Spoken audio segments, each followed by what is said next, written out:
All right, so to find the derivative of this question, there's actually going to be a few ways we could do it. I kind of want to like play around with a couple of the ways that you guys could solve it. There's not one way to find this derivative. So first off, I'll do it one way, and then I'm going to circle back and just kind of show you a couple ways that we could have done it. So in this case, we can see that this is a composite function. So there's an inside, which you could consider all of this, right? You could consider like everything in the brackets as your inside function. And then your outside function could be, like x to the 6.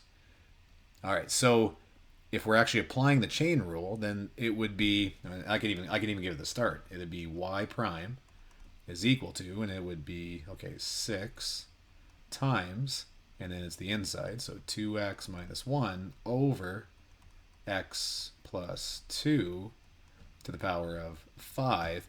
But then do you remember the next step? The next step is times the derivative of the inside. Okay, well, that is going to take a bit more work this time, isn't it? So the derivative of the inside, we can use the quotient rule, right? Because you can think of the inside here as, let's say, u, maybe the function u if you like. And we'll say u is 2x minus 1 over x plus 2. And now we can just apply the quotient rule. So we can consider the numerator f and the denominator g. And we'll actually just find the derivative of this, and then that would be my inside function. Okay, so let's do that. So let's remind ourselves what the quotient rule is. So we will say u prime is equal to g times f prime minus f times g prime all over g squared. Okay, so then let's fill this in. So we get u prime is, so then g was, and this one won't be so bad, right? We're dealing with some pretty easy ones. So I think I can just go ahead and write it in without making a list of my derivatives. So g was x plus 2. F prime, so if that's f, then f prime would just be 2. So times 2.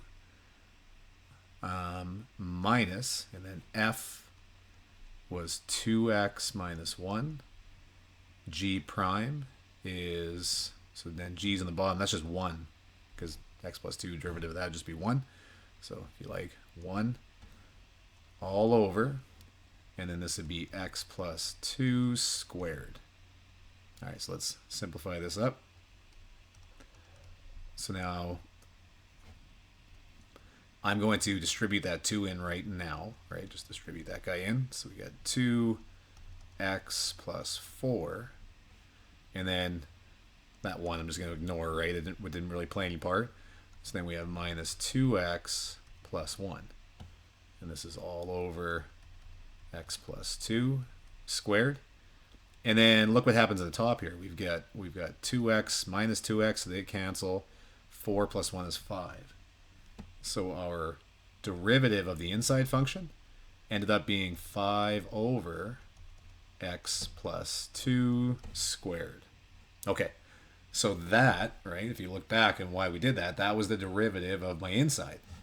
All right, so that's what I need to multiply in my chain rule. So this is 5 over x plus 2 squared. Okay. Okay, so now what we can do to simplify this a bit more, do you notice that I've got x plus 2 on the bottom here and x plus 2 on the bottom, on this one?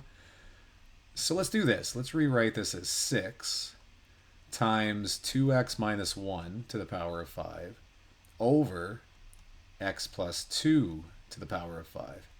Do you see how we just like split this guy up, right? Because you can just think of the numerator to the power of 5 over the denominator to the same power.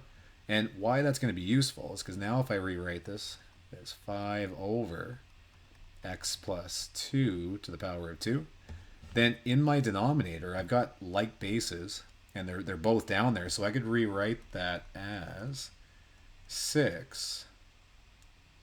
Well, yeah, I'll keep it like that for now. Actually, no, I won't.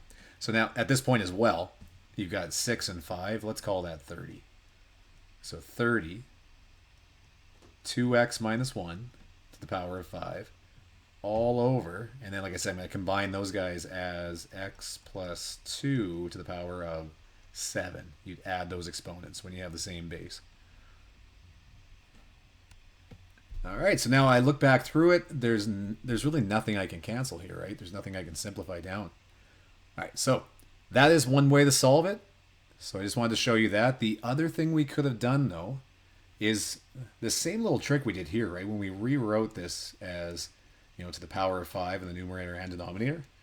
We actually could have done that at the beginning, right? Even from the original, right? So we could have just rewrote this as y is equal to 2x minus 1 to the power of 6 over x plus 2 to the power of 6. And then we could have handled it like we did in the I think example 1, where we just find, like, we call this f and we call this g, and we find our individual, I guess this would have been 2 on that one, and then found the derivative that way by using the quotient rule and then the chain rule, like, involved in that process. So that would work. Now, yeah, so you could go ahead and try that one. Now, the other way we could have done it too, that you might start finding, I don't know, it's a preference thing. Even this, right? You could rewrite that, and I'll just show you, maybe you'll prefer this one. Y is equal to, and you could rewrite this as 2x minus 1 to the power of 6. But then let's say you just really don't like using the quotient rule and you prefer the product rule. You can kind of get around it. You can kind of like avoid using the quotient rule by instead changing this to times, and then x minus 2 to the power of, and then call this negative 6. Right? So then that works. And now you can use the product rule, but then you just have like a negative number involved as well. So that'll work out similarly as well. But yeah, I mostly just bring this up because I just want to make it clear that there's not one way to do these questions. There's many ways that you can do these questions, and a bit of it is just preference.